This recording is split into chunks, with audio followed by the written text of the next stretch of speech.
ரங்கராஜ் பாண்டே மட்டும் சொல்றேன், முடிஞ்சா அண்ணாமலையும் ஒரு கூட்டத்துக்கு கூப்பிட்டுருங்க. மொழியும் எண்ணும் தான் படிச்சிச்சு, இது ரெண்டு தான் படிச்சு. பொருள் தான் அறிவு, சப்ஜெக்ட் தான் நாலேஜ், லாங்குவேஜ் நாலேஜ் கிடையாது. மூணாவது மொழி படிக்க வேண்டாமா அப்படின்னு கேட்டா படிக்க வேண்டாம்னு சொல்லுங்க. பிஜேபிக்காரன் தலைவரை என்னவாக்குறது முடிவு பண்ணிட்டான், பிரைம் மினிஸ்டர் ஆக்குறது முடிவு பண்ணிட்டான். மகாராஷ்டிரா பற்றி எறிவதற்கான வேலையை பஜ்ரங் செய்யுது, பிஜேபி அதை ஆதரிக்குது.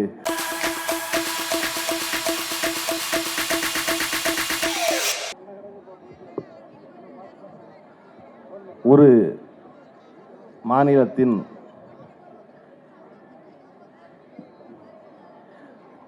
மாநிலத்தின் முதல்வரின் பிறந்த நாளை அவரை தலைவராக கொண்ட கட்சியினர் தொடர்ச்சியாக கொண்டாடுவது என்பது ஆச்சரியத்துரிய செய்தி அல்ல. ஆனால் அந்த தலைவரின் பிறந்த நாளை கடந்த ஒரு மாத காலமாக தொடர்ந்து கொண்டாடுவதும், இன்னும் ஒரு மாத காலத்துக்கு தொடர்ந்து கொண்டாடப் போவதும் ஒரு ஆச்சரியகரமான செய்தி. அதைவிடவும் ஆச்சரியகரமான செய்தி, அதன் தொடர்பாக நடத்தப்படும் ஒரு வாழ்த்தரங்கத்திற்கு மாலை 8 மணி அளவில் இத்தனை திரளாய் பெண்கள் வந்து அமர்ந்திருப்பது என்பதுதான் இதில் மிகப்பெரிய செய்தியாக நான் கருதுகிறேன். என்னன்னா, யாரும் யார் பேச்சையும் கேட்க தயாராக இல்லாத ஒரு காலத்தில், அதான் எனக்கு தெரியுமே, அதான் எல்லாமே ஃபோனில் வந்துடுதே, நீ என்ன சொல்கிற அப்படின்னு சொல்லிக்கிட்டு இருக்கிற சூழலில் கிட்டத்தட்ட 2 மணி நேரமாக நடக்கும் ஒரு முதல்வரை பாராட்டி பேசும் கூட்டத்தில் இத்தனை ஆயிரம் பெண்கள் அமர்ந்து கேட்டுக்கொண்டிருக்கிறார்கள் என்பதற்காக அவர்களுக்கு முதலில் பெருநன்றியை சொல்ல கடமைப்பட்டிருக்கிறேன்.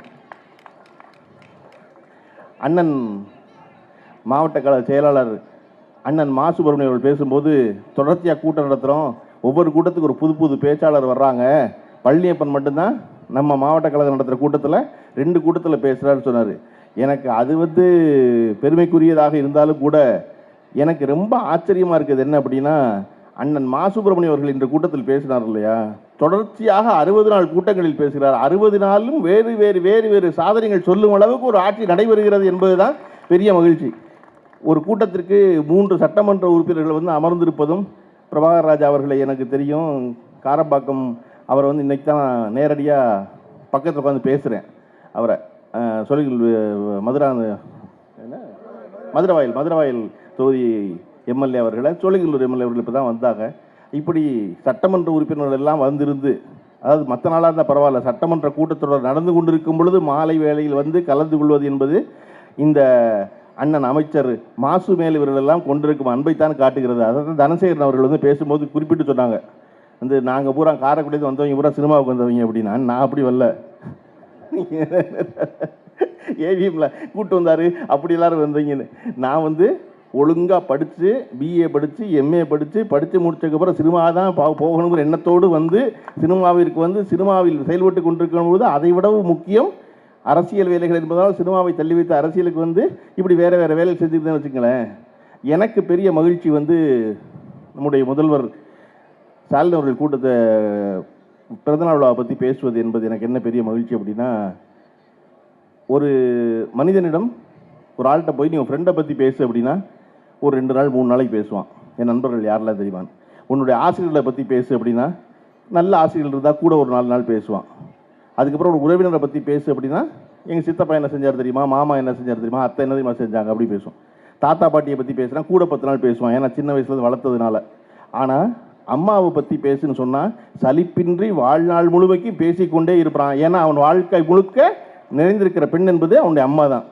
அப்படி திராவிட முன்னேற்ற கழகத்தை சேர்ந்த அத்தனை பேரும் தங்களுடைய தாயாக நினைக்கும் திரு தலைவர் ஸ்டாலின் அவர்களை பற்றி தொடர்ச்சியாக இப்படி கூட்டங்கள் போட்டு தமிழ்நாடு முழுவதும் பேசுவது என்பது ரொம்ப நேசத்திற்குரிய ஒரு தலைவரை பெற்ற தொண்டர்கள் செய்கின்ற காரியமாகத்தான் நான் பார்க்குறேன். எல்லா கூட்டங்களிலும் ஒரு முழக்கம் வைக்கப்படுது, என்னென்னா வெல்லுவோம் 200 படைப்போம் வரலாறுன்னு. அப்படி ஒரு வரலாறு வந்து படைப்போம் அடுத்த ஆண்டு வரப்போகும் சட்டமன்ற தேர்தலில். அந்த சூழலை நம்ம முக்கியமாக கவனிக்க வேண்டியது, இந்தியாவில் நமக்கு இருக்கிற தமிழ்நாட்டுக்கு ஒதுக்கப்பட்டிருக்கிற பாண்டிச்சேரி உட்பட ஒதுக்கப்பட்ட 40 எம்பி தொகுதிகளில் குறை வந்து விடுமோ அப்படிங்கிற அச்சம் முதல்ல மக்கள் தொகை வாக்கெடுப்பை வச்சு நடந்துடுமோன்னு நினச்ச போது நடக்க வாய்ப்பு இல்லை. ஏன்னா இந்தியாவில் 1973 இந்த எண்ணிக்கை மாறாமல் இருக்குது. அது தெரிஞ்சுக்கணும்ல முதல்ல என்ன வரலாறுன்னு. 1973 மாறாமல் இருக்குது. 2021 வாக்கெடுப்பு கணக்கெடுப்பு நடத்தியிருக்கணும். கொரோனாவால் நடத்தாமையே எண்ணிக்கை குறைஞ்சிருமோன்னு சொன்ன உடனே நம்முடைய முதல்வர் அவர்கள் மார்ச் மாதம் 5ஆம் தேதி இந்தியாவில் இருக்கும் பல்வேறு மாநில முதல்வர்களுக்கும் தலைவர்களுக்கும் ஒரு அழைப்பு விடுக்கிறார். ஒரு அனைத்து கட்சி கூட்டம் நடக்குது. கூட்டத்தின் முடிவில் தீர்மானம் நிறைவேற்றப்படுகிறது. மற்ற மாநிலத்திலிருந்து எல்லாரும் கூட்டம் நடத்துவோம்னு. மார்ச் 5ஆம் தேதி நிறைவேற்றப்பட்ட தீர்மானம் அன்று வேலை தொடங்குகிறது. முதல்வருடைய வழிகாட்டுதலில் அமைச்சர்கள் அத்தனை பேரும் பல்வேறு மாநிலங்களுக்கு சென்று பல்வேறு தலைவர்களை பார்க்கிறார்கள். மிகச் சரியாக 15 நாளில் சென்னையில் இந்தியாவில் இருக்கும் 22 கட்சி தலைவர்கள் ஒன்று கூடி முதல்வர் தலைமையில் இந்த ஒன்றிய அரசுக்கு எதிராக ஒரு கூட்டம் நடத்துகிற சாதனை இருக்குல்ல. அண்ணன் சொன்னாங்க, மாசூரன் என்ன வெல்வோம் 200 படைப்போம் வரலாறுன்னு.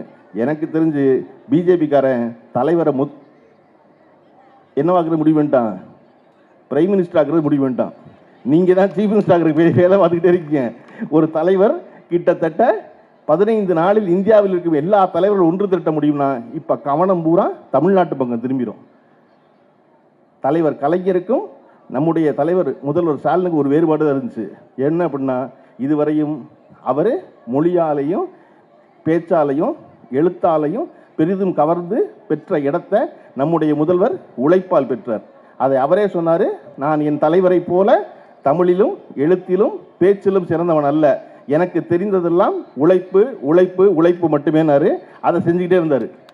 கலைஞரை பற்றி என்ன பேசப்பட்டதுன்னா, இந்தியாவில் கலைஞர் தான் எப்பொழுதும் செய்தியாக இருப்பார், கலைஞர் தான் செய்தியை உருவாக்குவார்னு. அந்த இடத்தை எந்த தலைவன் அடையலை. இப்போ அந்த இடத்த தொட்டிருக்காரு முதல்ல நம்முடைய தலைவர் ஸ்டாலின் அவர்கள். கடந்த 10 நாட்களாக இந்தியாவின் செய்தியாக திரு ஸ்டாலின் அவர்கள் தான் இருக்கிறார்கள். ரூபாயின்னு மாற்றின தொடங்கி அனைத்து கட்சி கூட்டம் வரைக்கும். அப்போ இப்படி வேலை செய்கிற ஒருவரை கொண்டாடி பிறந்தநாள் வாழ்த்து சொல்லி பாராட்டுகிறோம்ல, ஏன் இது இவ்வளோ அவசியமாக இருக்குது, ஏன் இதெல்லாம் செய்ய வேண்டியிருக்கு அப்படின்னா, இந்த மாநிலத்தை மதவாதம் பற்றி கொள்ளாமல் காப்பாற்றி கொண்டிருக்கிற ஒரு முதல்வராக இருப்பதால், தலைவராக இருப்பதால் கொண்டாடுறோம். உங்களுக்கு உதாரணம் சொல்லணும்னா, மகாராஷ்டிராவில் அவுரங்கசீப்னு ஒரு செத்து போன மண்ணை நம்மெல்லாம் பழசு படிச்சிருப்போம். அவுரங்கசீப்னு அவர் இருந்த பேரால் அவுரங்காபாத்னு ஒரு ஊர் இருந்துச்சு. அந்த அவுரங்காபாத்துக்கு பாரதிய ஜனதா கட்சி பேர் மாற்றினுச்சு. பேர் மாற்றினதுக்கப்புறம் அது சத்ரபதி சாம்பாஜி நகர்னு பேர் மாற்றப்பட்டுச்சு. அதன் பிறகு இப்போ சாவான்னு ஒரு ஹிந்தி படம் வந்துச்சு. அது சிவாஜி, மன்னன் சிவாஜியை பற்றி பேசுனுச்சு. அந்த படத்தை பற்றி, சினிமாவை பற்றி மகாராஷ்டிரா சட்டசபையில் பேச்சு நடக்கும் பொழுது அங்கு இருக்கும் அவுரங்கசீபினுடைய சமாதியை அகற்ற வேண்டும்னு முதல்ல பஜ்ரங் தள்ளும் விஸ்வ இந்து பரிஷத்து பேசுது. விஸ்வ இந்து பரிஷத்து பேசினா, அப்பா இதெல்லாம் பேசாதீங்க அப்படின்னு சொல்ல வேண்டிய ஒரு மாநிலத்தின் முதல்வர், மகாராஷ்டிராவின் முதல்வர் ஃபட்னாவிஸ், ஆமாம் அதை அகற்றுவோம்னு பேசினார். அகற்றோன்னு பேசினது விளைவாக மகாராஷ்டிரா தன்னுடைய அமைதி குலைந்தது. நாங்கள் ராமர் கோயில் கட்டியதை போல, பாபரி மசூதியை இடித்தது போல அவுரங்கசீபுடைய மசூதியை இடிப்போம்னு சொல்லி மாநிலம் தழுவிய ஒரு போராட்டத்தை விஸ்வ இந்து பரிஷத்தும் பஜ்ரங் தள்ளும் பாரதிய ஜனதா கட்சியின் ஆதரவோடு அறிவிக்குது. இன்னைக்கு நாக்பூர் பற்றி எரிந்து கொண்டிருக்கிறது. அங்கே தடை உத்தரவு விதிச்சிருக்காங்க. ஒரு மாநிலம், உங்களுக்கு எளிதாக புரியறதுக்கு சொல்கிறேன், எப்படி சென்னை, திருச்சி, திருநெல்வேலி இருக்கோ அப்படி மகாராஷ்டிராவில் மும்பை, நடுவில் அவுரங்காபாத், கடைசி ஓரத்தில் நாக்பூர், இப்படி குறுக்கு இழுத்தோம்னா 700 கிலோமீட்டர் வரும். 700 கிலோமீட்டர் மொத்தமும் மகாராஷ்டிரா பற்றி எரிவதற்கான வேலையை பஜ்ரங் செய்யுது. பிஜேபி அதை ஆதரிக்குது. அப்படி ஒரு சூழல் தமிழ்நாட்டில் மதுரையில் திருப்பரங்குன்றத்தில் ஏற்பட்ட பொழுது பொத்து நாப்பில் 1000 பேரை வச்சு ஊரை விட்டு வெளியேற்றி இந்த மாநிலத்தின் நிம்மதியாவது மக்கள் வாழ்வதற்கான வாய்ப்பை திரு ஸ்டாலின் அவர்கள் ஏற்படுத்தினார் இல்லையா? அதுதான் ரொம்ப முக்கியம். மலை மேலே மசூதி இருந்துச்சு, தர்கா இருந்துச்சு, மாத்துன்னு சொல்கிறதெல்லாம் டே அதெல்லாம் உன் வேலையை பாரு, அது ரொம்ப நாள் அங்கே இருக்குது, அது இருக்கும், நீ போ அப்படின்னு சொல்லி அனுப்புறது இருக்கு இல்லையா? அப்படி இங்கே எந்த மதவாத சக்திகளும் தலை தூக்காமல் இந்த தமிழ்நாட்டின் மக்கள் சகோதர எண்ணத்தோடு தொடர்ச்சியாக வாழ்வதற்கு தலைவர் ஸ்டாலின் அவர்கள் ஒரு காரியத்தை செய்கிறார் என்றால், தமிழ்நாட்டு மக்களும் அதற்கு அவ்வளவு உறுதுணையாக இருக்கிறார்களே ஏன் என்ற கேள்வி இருக்கிறது.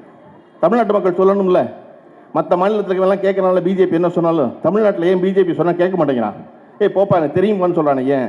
அப்படி ஏன்னா நம்ம இங்கே கடந்த 70 ஆண்டு காலமாக தொடர்ச்சியாக படிப்பு முக்கியம், படிப்பு முக்கியம், படிப்பு முக்கியம், எல்லாரையும் படிக்க வச்சிருக்கிறதுனால அவன் சொல்கிறான், போப்போம் வேலையை பார்த்து எங்களுக்கு தெரியும், நாங்கள் பார்த்துக்கிறோம் அப்படின்னு. தமிழ்நாட்டில் மட்டும் பாரதிய ஜனதா கட்சியின் எந்த செயல் திட்டமும் செயல்பட மாட்டேங்குது, எந்த துரோக திட்டமும் செயல்பட மாட்டேங்குது, எந்த விஷம பிரச்சாரம் ஈடுபட மாட்டேங்குது. அண்ணன் வந்து மாசுபுரமணி அண்ணன் வந்து பல கூட்டம் நடத்தும் போது ஒரு கூட்டத்தில் ரங்கராஜ் பாண்டேவை கூப்பிட்டு கூட்டம் நடத்திட்டாரு. அவ்வளோ பேர் சோஷியல் மீடியாவில் அலறிட்டான். ரங்கராஜ் பாண்டேலாம் ஒரு ஆள், அண்ணன் கூப்பிடலாமா மாசுபுரமணி என்ன எனக்கு அண்ணன் நான் சொல்கிறேன் கூப்பிட்டேன், சரி நம்ம கூப்பிடணும். அங்கே தான் நம்ம மேன்மையான ஆளாகிறோம். நம்ம என்ன ஆகிறோம், டே எங்கிட்ட எதிர்த்து பேசுகிற கருத்து இருக்கு, நீ வா நல்லா கடைவிரி வந்து சொல்லு. என்ன சொன்னார் அவர் கடைசியில் மேடையில் அழுது புலம்பிட்டு போனார், நீங்கள் எல்லாம் நல்லா இருக்கீங்களே அப்படின்னு. வயிறு தவிர ஒன்றும் செய்ய முடியாது. நீ வேற என்ன செய்ய, உங்கள்கிட்ட கருத்து இருக்கா? அது எங்கேருந்து வந்தது மாசுபுரமணி அவர்களுக்கு தெரியுமா? அது இப்போ இந்த படம் தான் அவ்வளோ இல்லை, அது பெரியார் கிட்டது வந்தது. பெரியார் எதிர்த்து பேசினா அவனை வா மேடை போடுவார். பெரியார் போல எதிர்கருத்து பேசியவனை மேடையில் அமர வைத்து பேச வைத்த ஆளே உலகத்தில் கிடையாது. பெரியார் ஆதரித்து பேசுகிறவரோட எதிர்த்து பேசுகிறால மேடை கூப்பிடுவார். பேசி முடிச்சுட்டு அதுக்கு மாற்றா நம்மக்கிட்ட என்ன கருத்து இருக்கோ அதை பேசுவார். அதை போல ரங்கராஜ் பாண்டே மட்டும் இல்லைன்னு முடிஞ்சா அண்ணாமலையும் ஒரு கூட்டத்துக்கு கூப்பிட்டுருங்க.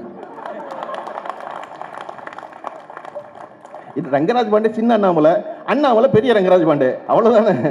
ஏன்னா பேசிட்டு வர அண்ணாமலைங்க அப்போ பேசுனா பேசட்டும், கேட்போம். என்ன பேசிடுவார் அவர்? மேடைக்கு சொல்லிடுவாரா நீங்கள் 3வது மொழி படிங்கன்னு? அது பதிலுக்கு மாசுபுரமணி பேசும்போது சொல்லுவார்ல கடைசியில், நாங்கே 3வது மொழி படிக்கிறோம் அப்படின்னு.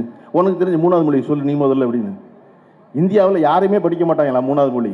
நம்ம பிள்ளை மட்டும் 3வது மொழி படிக்கணுமா? நான் எளிதாக புரிய சொல்கிறேன். பெண்கள் இவ்வளோ பேர் கூடியிருக்கீங்க. நம்ம படிப்பை ஆரம்பித்தது 100 வருஷத்துக்கு முன்னாடி. 100 வருஷத்துக்கு முன்னாடி கொண்டு போய் சின்ன பள்ளிக்கூடத்தில் விட்ட பொழுது நமக்கு படிப்பு 2 தான். என்ன பாடம்? ஒன்று தமிழ், கீழே மண்ணை கொட்டி ஆனா ஆவனான்னு எழுதுறது. 2வது நம்பர் எண். அதனால தான் எண்ணும் எழுத்தும் கண்ணன தகும்னா 2 தான் படித்தோம். புள்ள 5வது வரையும் 12 வயசு வரைக்கும் நம்பரும் லெட்டர் தான் படிச்சிச்சு, மொழியும் எண்ணும் தான் படிச்சிச்சு. இது 2 தான் படிச்சு. அதுக்கப்புறம் 12 வயசுக்கு அப்புறம் மெதுவாக வரலாறு சொல்லி கொடுத்தோம். அப்புறம் புவியியல் சொல்லி கொடுத்தோம், ஜாகிரபி சொல்லி கொடுத்தோம், அப்புறம் பௌதிகம் சொல்லி கொடுத்தோம், இயற்பியல் சொல்லி கொஞ்சம் கொஞ்சமாக படித்தோம் சப்ஜெக்டாக. இன்னைக்கு என்ன பண்ணுறோம்? 5வது படிக்கிற பிள்ளைக்கே ஃபிசிக்ஸ் சொல்லிக் கொடுக்குறோம், கெமிஸ்ட்ரி சொல்லிக் கொடுக்குறோம், பாட்னி சொல்லிக் கொடுக்குறோம், ஜுவாலஜி சொல்லிக் கொடுக்குறோம், ஹிஸ்ட்ரி சொல்லிக் கொடுக்குறோம், சிவிக்ஸ் சொல்லிக் கொடுக்குறோம். எல்லாமே 5வது படிக்கிற பிள்ளைக்கே இருக்குது. கரெக்டாக 5வது படிக்கிற பிள்ளைக்கு ஸ்பானிஷ் சொல்லிக் கொடுக்குறோமா, ஃப்ரெஞ்சு சொல்லிக் கொடுக்குறோமா, வங்காளம் சொல்லிக் கொடுக்குறோமா? ஏன்னா மொழி அறிவு இல்லை, பாடம் தான் அறிவு, பொருள் தான் அறிவு, சப்ஜெக்ட் தான் நாலேஜ், லாங்குவேஜ் நாலேஜ் கிடையாது. அதனால தான் இன்னைக்கு இந்த பட்ஜெட்டில் நம்ம ஆர்டிஃபிஷியல் இன்டெலிஜென்ஸ் சொல்லிக் கொடுக்க போகிறோங்கிறத பிரபாகர் ராஜா எம்எல்ஏ அவர்கள் பெருமையாக சொல்வதற்கான காரணம், நாங்கள் இன்னொரு பாடம் சொல்லிக் கொடுக்குறோம் பிள்ளைக்கு. அந்த புள்ள தெரிஞ்சிக்க வேண்டியது பாடத்தை தான், மொழி இல்லை. அந்த பாடத்தை நல்லா படித்தா பின்னாடி அவசியம் ஏற்படும் போது புள்ள மொழியை படிச்சுக்கும். இன்னைக்கு நம்ம வீட்டில் எல்லா பிள்ளைகளும் வெளிநாட்டுக்கு போயிருக்காங்களே, உலகம் பூரா வேற வேற இடத்துக்கு, அவெல்லாம் எப்படி பேசுகிறான்? அங்கே போனதுனால பேசுகிறான். அட ஒன்றுமே வேண்டாம், பீகார்லேருந்து இங்கே டேபிள் துடைக்க வந்தான்ல, அவங்ககிட்டலாம் நம்ம இந்தியா பேசுகிறோம், அவன் தானே தமிழ் பேசுகிறான். அவன் என்ன மும்மொழி கொள்கையில் அங்கே தமிழ் படிச்சுட்டு வந்தானா? தமிழ்நாட்டுக்கு போனால் நல்லா டேபிள் துடைக்கலாம், தமிழ் தெரிஞ்சான் துடைப்போம். நான் வந்தாவன் வழி இல்லை, பிழைக்க வந்தான், வந்த இடத்துல வேலை செஞ்சான், வேலை செஞ்ச இடத்துல அந்த மொழியை கற்றுக்கிட்டாதான் நம்மளை வச்சிருப்பாங்க தெரிஞ்சுக்கிட்டா அவன் இந்த மொழியை படித்தான். சரியா? அப்படி எவனுக்கு தேவையோ அப்போ அந்த மொழியை படிக்க போகிறோம். தேவையில்லாமல் நாங்கள் உங்கள் வீட்டு பிள்ளைகள் அரசு பள்ளி படிக்கிற பிள்ளை ஹிந்தி படிக்க வேண்டாமா, 3வது மொழி படிக்க வேண்டாமா அப்படின்னு கேட்டால் படிக்க வேண்டான்னு சொல்லுங்கள். படிக்கவே வேண்டாம். நம்ம பேரறிஞர் அண்ணா சொல்லி கொடுத்த நமக்கு இருமொழி கொள்கை இருக்கிறது. நமக்கு தமிழும் ஆங்கிலமும் இந்த மாநிலத்தில் மிக வளமையாக இருக்கிறது. அதனால எங்களுக்கு 3வது மொழி வேண்டாம். வேணுங்கிறால் யார் வேணாலும் படிச்சுக்கலாம்.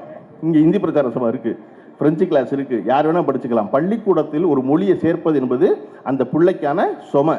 தேவையில்லாமல் ராத்திரி உட்காந்து வீட்டில் யார் சொல்லிக் கொடுப்பா அந்த பாடத்தை? எங்கே போய் படிக்க அந்த புட்டத்தை? அப்போ அது தேவையில்லை. இங்கே பொருள் தான் அறிவு, சப்ஜெக்ட் தான் அறிவு.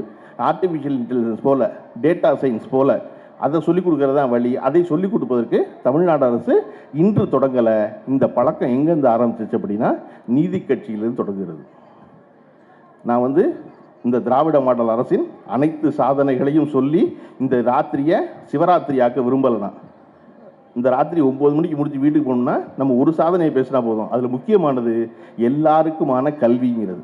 அது எங்கே தொடங்குது அப்படின்னா நீதி கட்சி காலத்தில் பிராமணனை மட்டுமே படிச்சுக்கிட்டு இருக்கும் பொழுது பிட்டி தியாகராயர் என்பவர் ஏன் மற்ற சாதிகளில் ஒடுக்கப்பட்ட சாதி படிக்க வர மாட்டேங்கிறாங்க அப்படின்னா அவன் பூரா பசியில் இருக்கான், அவன் பூரா வறுமையில் இருக்கான், அவன் பூரா வேலைக்கு போகிறான் என்பதை உணர்ந்த பிட்டி தியாகராயர் முதல்ல சென்னை மாகாணத்தில் 1920களில் மதிய உணவு வழங்கி பள்ளிக்கூடத்துக்கு பிள்ளைகளை வர வச்சார்.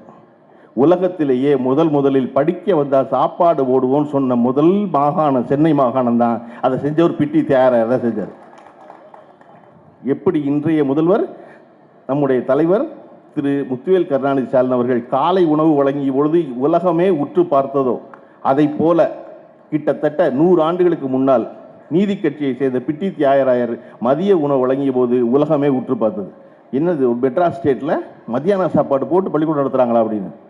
அதுதான் பின்னாளில் பெரியாரால் ஊக்குவிக்கப்பட்டது.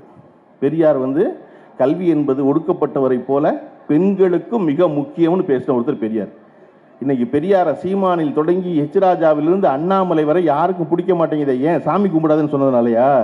இல்லை, பொம்பளை பிள்ளைகளை படிக்க சொன்னதுனால, பொம்பளை பிள்ளைகளை சமமாக நடத்துன்னு சொன்னதுனால, பொம்பளை பிள்ளைகள் சொத்துல பங்கு விடுன்னு சொன்னதுனால, இதையெல்லாம் சொன்ன கிழவன் பெரியார்.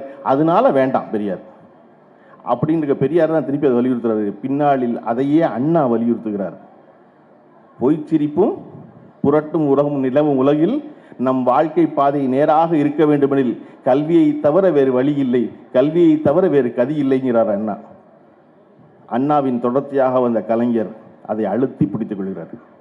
1975 கலைஞர் மதுரை அமெரிக்கன் கல்லூரியில் தமிழ் மன்றத்துக்கு பேச்சாளராக போகிறார். அவருடைய துவக்க விழாவுக்கு முதலமைச்சர் கலைஞரோடு உடன் இருப்பவர் அன்றைய மின்துறை அமைச்சர் ஓபி ராமன் அவர்கள். ஓபி ராமன் ஒரு பெரிய வழக்கறிஞர், அவரு கூட போகிறாரு. அந்த கூட்டத்தில் கலைஞரை வரவேற்று பேசிய மதுரை அமெரிக்கன் கல்லூரியுடைய மாணவர் மன்ற செயலாளர் சொல்கிறாரு, கலைஞர் ஒரு படிக்காத மேதை, கலைஞர் ஒரு படிக்காத மேதை, படிப்பு ஒருவர் வாழ்க்கையில் முன்னேறுவதற்கு ஒன்றும் அத்தனை கட்டாயமில்லை என்பதற்கு வாழும் உதாரணம் தான் கலைஞர்.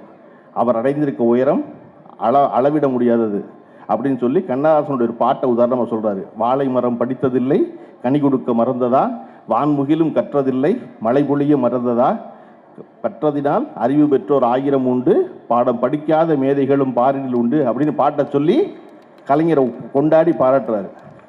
கலைஞர் பேச வரும்போது சொல்கிறாரு, தம்பி என் மேல் கொண்ட அன்பின் காரணமாக படிக்காத என்னை உயர்த்தி பேசினாரு, பேசக்கூடாது. உங்களுக்கு யார் தெரியுமா உதாரணம்? யாரை போல நீங்கள் வரணும் தெரியுமா? இந்த உட்கார்ந்திருக்காரு அமைச்சர் ஓபி ராமன், அவரை போல வரணும். அவர் இந்த கல்லூரியின் முன்னாள் மாணவர், அவர் மாநிலத்தில் அதிக மதிப்பெண் பெற்று வெற்றி பெற்றவர், அவர் இந்த மாநிலம் புகழும் வழக்கறிஞர், தன்னுடைய கல்வியின் காரணமாக இன்று அமைச்சரவை அலங்கரித்துக் கொண்டிருக்கிறார். ஓபி ராமனை போலத்தான் நீங்கள் வரணுமே ஒழிய ஓபி ராமனை தான் வழிகாட்டி எடுத்துக்கணும், என்ன எடுத்துக்காதீங்க. ஏன்னான்னு சொல்றாரு, விதி விலக்கு வழிகாட்டி ஆகாதுங்கிறார் கலைஞர். விதி விலக்கு வழிகாட்டி ஆகாது, அதை வச்சுக்காது அப்படின்னு. அதை வச்சுக்க கூடாது. ஒரு தலைவன் சொல்லணும்ல, தன்னை புகழ்ந்தா பிடிக்கும்ல, ஆமாம் நான்லாம் படிக்காம பிரமாதமாக வந்தவன் ஓபி ராமனுக்கு மேலே நான் தானே சொல்லணும்.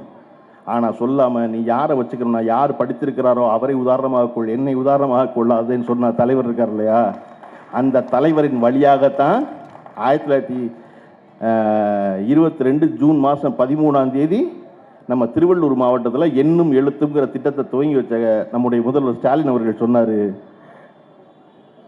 வாழ்க்கையில் தரம் உயர்வதற்கு ஒரே வழி கல்வி மட்டும்தான். படிக்காத ஒருவர் சாதித்தார் என்று யாரையாவது காட்டினால், படித்ததனால் சாதித்த 1,00,000 பேரை நம்மால் காட்ட முடியும். படிக்காமல் ஒருத்தர் சாதித்தார் என்று சொல்வது நம்மளை சூழ்ச்சி வலையில் சிக்க வைப்பது. இவனெல்லாம் படித்து விட்டானே என்ற எரிச்சலில் சொல்வது. அதனால் படியுங்கள் படியுங்கள் படியுங்கள் தலைவர் ஸ்டாலின் அவர்கள். ஸ்டாலின் அவர்கள் படியுங்கள் படியுங்கள் சொன்னது எங்கிருந்து வருது? நீதி கட்சியிலிருந்து வருது. 1920 வருது, 2024 2021 குளத்தூரில் சொல்றது. அப்ப கிட்டத்தட்ட 100 ஆண்டு காலமாக ஒரு மாநிலம் படிப்பதை பற்றியே கவலைப்பட்டு கொண்டே இருக்கிறது. அதிலும் குறிப்பாக பெண்கள் படிப்பதை பற்றி. கலைஞர் அவர்கள் 89 முதல்வராக பொறுப்பேற்றுக் கொண்ட பிறகு 8வது வரை பொம்பளை பிள்ளை படித்தா கல்யாணத்துக்கு 5000 ரூபா கொடுப்போம்னாரு. நிருபர்கள்லாம் கேட்டாங்க, அது என்ன பொம்பளை பிள்ளை யாரு கல்யாணம் பண்ணாலும் நீ 5000 கொடுக்க வேண்டியதானே, அதனை 8வது வரையும் படித்தா கொடுக்குறது அப்படின்னு கலைஞர் உடனே சொன்னார். அப்படியாவது 8வது வரையும் பொம்பளை பிள்ளைகளை படிக்க வைப்பீங்களே, அதுக்காக தான் சொல்கிறேன்னாரு. அதன் பின்னால் அது தாலிக்கு தங்கமாக மாறியது. நம்முடைய முதல்வர் ஸ்டாலின் அவர்கள் நினைச்சாரு, தாலிக்கா தங்கம் கொடுக்கறது, இந்த பொம்பளை பிள்ளையிலேயே தங்கமாக மாற்றணும், எப்படி மாற்றுறது இல்லையா? ஒரு தடவை 1 கிராம் தங்கம், 1 பவுன் தங்கம் என்னென்ன போகிறோம்? ஒரு பொம்பளை பிள்ளை நல்லா படித்து நல்லா வேலைக்கு போய் நல்லா இருந்தால் அந்த பொண்ணு எத்தனை பவுன் தங்கம் வேணாலும் வாங்கிக்கும். அப்போ 6வதுலேருந்து 12வது வரையும் அரசு பள்ளியில் படித்தா அந்த பெண்களுக்கு எவ்வளவு படித்தாலும், எவ்வளவு நாளைக்கு படித்தாலும், படிப்பு முடியும் காலம் வரை மாதம் 1000 ரூபாய் அறிவித்த ஒரே ஒரு மாநிலம் தமிழ்நாடு தான். இன்னைக்கு பெண்களுக்கான பேருந்து பயணத்தை பற்றி அமைச்சர் அவர்கள் புள்ளி வர கணக்கெல்லாம் சொன்னார். நீங்கள் அந்த பேருந்து பயணம் எவ்வளோ பெரிய மாற்றத்தை, அது இத்தனை கோடி பேர் பயணம் செய்கிறார்கள் என்பது வேறு. அந்த பேருந்து பயணம் என்ன மாற்றத்தை தெரியுமா வாழ்க்கையில் ஏற்படுத்தும்? இந்த KK நகரில், இந்த MGR நகரில் இருக்க ஒரு காலேஜ் படித்த ஒரு பொண்ணு, காலேஜ் படிக்கிற ஒரு பொண்ணு சாயந்தரம் இங்கே இருக்க ஒரு ஃபேன்சி ஸ்டோரில் வேலை செய்யணும்னு நினைக்கிது. வேலை செஞ்சால் MGR நகரில் என்ன சம்பளம் கொடுப்பார்? ஒரு ஃபேன்சி ஸ்டோர் கடைக்கார முதலாளி ஒரு 7000 ரூபா சம்பளம் கொடுப்பார், ஒரு 8000 ரூபா சம்பளம் கொடுப்பார். அவ்வளோதான் கொடுக்க முடியும், எவ்வளோ வியாபாரம் நடக்கும். அந்த பொண்ணு இங்கேருந்து கிளம்பி டி நகருக்கு வேலைக்கு போணுச்சுன்னா, பாண்டி பஜாருக்கு வேலைக்கு போணுச்சுன்னா, அதே வேலைக்கு சேல்ஸ் கேர்ள் வேலைக்கு இங்கே 8000 ரூபா சம்பளம், அங்கே 10000 ரூபா ஆயிரும். அங்கே 10000 ஆயிரமா, 2000 கூட கொடுப்பாரு அங்கே இருக்கன்னு. ஏன்னா அங்கே வியாபாரம் கூட நடக்கும், கடை பெரிய கடை, அதனால ஈஸியாக 10000 கூட கொடுப்பாரு. ஆனால் இங்கே இருக்க அப்பா என்ன சொல்லுவார்? சுமதி, நீ எதுக்கு இங்கே MGR நகர்லேருந்து பாண்டி பஜாருக்கு போகிற? பஸ்ஸுக்கே 1500 ரூபா ஆயிரும், சரியாக போச்சு, அதுக்கு பேசாமல் இங்கேயே வேலை பார்த்தேன்னா நம்ம அண்ணன் கடை, சீக்கிரம் வீட்டுக்கு வந்தாலும் அப்படிப்பாரு. இப்போ பேருந்து இலவசமாக ஓடணும்னு அந்த பொண்ணு என்ன சொல்லுவானா, அப்பா கூட 2000 ரூபா கிடைக்கும், பஸ்ஸு சும்மா ஓடுது, நான் டி நகரில் போய் வேலை பார்த்துட்டு வரேன். அந்த பொண்ணு கிளம்பி டி நகருக்கு போவா. MGR நகர்லேருந்து டி நகருக்கு போன பொண்ணு டி நகரோடு நிற்பாளா? டி நகருக்கு போன பொண்ணு அங்கேருந்து அடுத்த வேலை கிடச்சி சென்னையை விட்டு பாம்பேக்கு போக பாப்பா. இதுக்கிடையில் படிப்பு முடியும், படிப்பு முடிஞ்சு அவளுடைய மேற்படிப்பை நான் பாம்பேயில் படிச்சுக்கிட்டே வேலை செய்கிறேன்னு படிக்க பாம்பேக்கு போய் வேலையை பாம்பேயில் பார்ப்பா. பாம்பேயில் வேலை செய்கிற பொண்ணு படிச்சுக்கிட்டே இருக்க, அடுத்து என்ன செய்வா? மேற்படிப்புக்கு அங்கேருந்து ஃப்ரான்ஸுக்கு போவா. அப்போ ஒரு இலவசமாக ஒரு பேருந்து ஓட்டுவதால் ஒரு பெண்ணின் வாழ்க்கை MGR நகர்லேருந்து ஃப்ரான்ஸுக்கு மாறிடும். அப்படின்னா அதனால தான் பொண்ணை படிக்கணும், அதனால தான் அதுக்கு பஸ்ஸு விடுவோங்கிறோம். ஏன் பொம்பளை பிள்ளையை படிக்கணும்னு அரசு கவலைப்படுது? ஒரு ஆம்பளை பிள்ளை படித்தா அவன் மட்டும் படித்தவனாக இருப்பான், ஒரு பொம்பளை பிள்ளை படித்தா அவன் தலைமுறையே படித்த பழமையாகும். பிள்ளைகளை படிக்க வைக்க அவசியம், அது ரொம்ப முக்கியம் இல்லையா? ஒருத்தர் மட்டும் படிப்பதான் முக்கியம். அதனால தான் 6வதுலேருந்து 12வது வரையும் அரசு பள்ளியில் படித்தா மாதம் 1000 ரூபா தர்றோம்.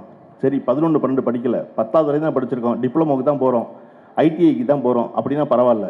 10வது வரையும் படித்து டிப்ளமோ படிக்க போகிறீங்க, பாலிடெக்னிக் படிக்க போகிறீங்க அப்படின்னாலும் 1000 ரூபா பொம்பளை பிள்ளை படிக்கிற கொடுக்குறோம். எனக்கு MGR நகர் மாதிரி இடத்துல பேசுவது என்ன தெரியுமா பெரிய மகிழ்ச்சி? இந்த ஏரியாவில் இருக்க பெண்கள் எல்லோரும் பார்த்தீங்கன்னா ஒரு பழக்கம் உண்டு, பிள்ளைகளுக்கு சோறு ஊட்டுறதுக்கு ரோட்டுக்கு வந்துடுவாங்க. நீங்கள் ராஜாண்ணாமலைபுரத்துலையோ ஆழ்வார்பேட்டையிலையோ பார்க்க முடியாது, ஃப்ளாட்டுக்கு உள்ளே வச்சா ஊட்டுவான். ஆனால் MGR நகரில் ரோட்டில் வேடிக்கை காமிச்சிட்டு பிள்ளைக்கு சோறு ஊட்டுவாங்க. என்னப்பா பிள்ளைக்கு சோறு ஊட்டுறது, வேடிக்கை காமிச்சு சோறு ஊட்டுற விஷயமா அப்படின்னா அதில் ஒரு விஷயம் இருக்குது.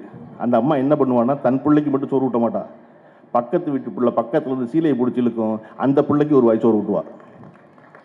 கிண்ணத்தில் சோறு ஊட்டுறது தன் பிள்ளைக்கு ஊட்டத்தான், ஆனால் பக்கத்தில் ஒரு பிள்ளை வேடிக்கை பார்க்குது, வேடிக்கை பார்க்குற பிள்ளை சும்மா விடக்கூடாது, அதனால் அதுக்கு ஒரு வாய் ஊட்டுவா. அப்படி அரசு பள்ளியில் 6வதுலேருந்து 12வது வரையும் படித்தவங்களுக்கு தான் மாதம் 1000 ரூபாய்ன்னு சொன்ன முதலமைச்சர், அரசு உதவி பெறும் பள்ளி இருக்கு இல்லையா, அந்த பிள்ளையெல்லாம் வேடிக்கை பார்த்து இல்லையா, அந்த பிள்ளையெல்லாம் வேடிக்கை பார்க்குது, ஒரு கவலத்தை அந்த பிள்ளைக்கு ஊட்டுண்டா அந்த பிள்ளைகளுக்கு மாதம் 1000 ரூபா பொம்பளை பிள்ளை எந்த பள்ளிக்கூடத்தில் படித்தாலும் பரவாயில்ல கூடு அப்படின்னு. அடுத்து வேடிக்கை பார்த்த பிள்ளை யாரு? நம்ம ஆம்பளை பைய. என்னங்க நீங்கள் பொம்பளை பிள்ளைகளுக்கு கொடுக்குறீங்க, நாங்கள் என்ன செஞ்சோம்? அதுக்கு மட்டும் புதுமை பெண் திட்டம்னா நாங்கள் ஆள் இல்லையா, வாங்க அப்படின்னு தமிழ் புதல்வன் ஒரு பேர் வச்சு போன ஆகஸ்ட்லேருந்து ஆம்பளை பிள்ளைக்கும் 1000 ரூபா. ஒரு மாநிலம் தொடர்ச்சியாக படிப்பவர்களுக்கு பணம் கொடுத்து கொண்டே இருக்கிறது, தொடர்ந்து படின்னு. அப்படி படிக்க வச்சதுனால இந்த திராவிட முன்னேற்ற கழக ஆட்சி வந்த பிறகு, இந்த திராவிட மாடல் நாயகர் ஆட்சிக்கு வந்த பிறகு பெண்கள் படிப்பின் எண்ணிக்கையில் 35 விழுக்காடு கூடியிருக்கிறது. 100க்கு 30 பேர் படித்தாங்கன்னா இப்போ 50 பேர் படிக்கிறாங்க. இது கூடியதற்கான காரணம் அவர்களுக்கு ஊக்கத்தொகையாக கொடுத்த 1000 ரூபா. 3.5 லட்சம் பெண்கள் அதிகமாக படிக்கிறாங்க, 2 லட்சம் ஆண்கள் படிக்கிறாங்க. இவ்வளவு பேர் படிப்பதற்கான காரணம் இந்த அரசு அதை பற்றி கவலைப்படுகிறது. உங்களுக்கு ஒரு எளிய கணக்கு சொல்லிடுறேன். இந்தியாவினுடைய மோடி அரசு மொத்த இந்தியாவுக்கு செலவழிக்கிற பணம் 76,000 கோடி ரூபா. 78,272 கோடி ரூபா. நம்ம தமிழ்நாட்டுக்கு மட்டும் செலவழிக்கிற பணம் எவ்வளோ தெரியுமா? 48,000 கோடி ரூபா செலவழிக்கிறோம் நம்ம. ஒரே ஒரு மாநிலம் தமிழ்நாட்டுக்கு. மொத்த இந்தியாவுக்கு 76,000 கோடி ரூபா செலவழிக்கிறான். அதில் எவ்வளோ தருவான்? நமக்கு 2,000 கோடி ரூபா தருவான். நம்ம முதல்வர் என்ன சொல்கிறாரு? அந்த 2,000 கோடி ரூபா நீயே வச்சுக்க, எங்களுக்கு தேவை 46,000 கோடி ரூபா வேணும் என் பிள்ளைய படிக்கிறதுக்கு. இதுக்கு எதுக்கு நீ இந்த 2,000 கோடியை கொடுத்துட்டு அதுக்கு வந்து நீ எனக்கு 3வது மொழியை வேற ஒன்று படிக்கணுங்கிற? அதெல்லாம் படிக்க முடியாது. நீ இப்போ நான் வச்சுக்க மாட்டேன். நீ 10,000 கோடி ரூபா கொடுத்தாலும் எனக்கு வேண்டாம். இந்த மும்மொழி கொள்ளையை ஒத்துக்க மாட்டேன். நான் என் பொம்பளை பிள்ளைகள் படிக்க வைப்பேன், நான் என் ஆம்பளை பிள்ளைகள் படிக்க வைப்பேன். இந்த மாநிலத்தில் பெண்ணாய் பிறப்பதற்கு மாதவம் செய்திடல் வேண்டுமம்மான்னு மற்ற மாநிலத்து பெண்கள்லாம் பொறாமைப்படும் ஒரு ஆட்சியை நடத்தி கொண்டிருக்கும் முதல்வர் சொல்கிறாரு, எனக்கு நீ பணம் தர வேண்டாம், நான் பணத்தை வச்சுக்கிறேன் அப்படின்னு. அப்போ இந்தியாவை ஆளும் பாரதிய ஜனதா அரசு எதற்கு முக்கியத்துவம் கொடுக்கிறது? எதற்கு பணம் செலவழிக்கிறது? தமிழ்நாட்டை ஆண்டு கொண்டிருக்கும் திராவிட மாடல் நாயகர் திரு முத்துவேல் கருணாநிதி ஸ்டாலின் எதற்கு பணம் ஒதுக்குகிறார்? எது அவசியம் என்று நினைக்கிறார் என்பதை சிந்தித்து பார்த்தால் அண்ணன் மா சுப்பிரமணியம் அவர்கள் சொன்னது போல வெல்வோம் 200 படைப்போம் வரலாறு என்பது மட்டுமல்ல, இந்தியாவிற்கே வழிகாட்டியாக நம்முடைய முதல்வர் தலைவர் ஸ்டாலின் அவர்கள் வரப்போகும் நாள் வெகு தூரத்தில் இல்லை. இந்த பிறந்தநாள் மட்டுமல்லாது தொடர்ந்து வரும் பிறந்த நாள்களில் தொடர்ச்சியாக அவரை வாழ்த்துவோம், வாழ்த்துவதில் மகிழ்வோம். வணங்கி மகிழ்கிறேன். நன்றி, வணக்கம். சகோதரர் கருப்பண்ண அவர்களுக்கு நன்றி.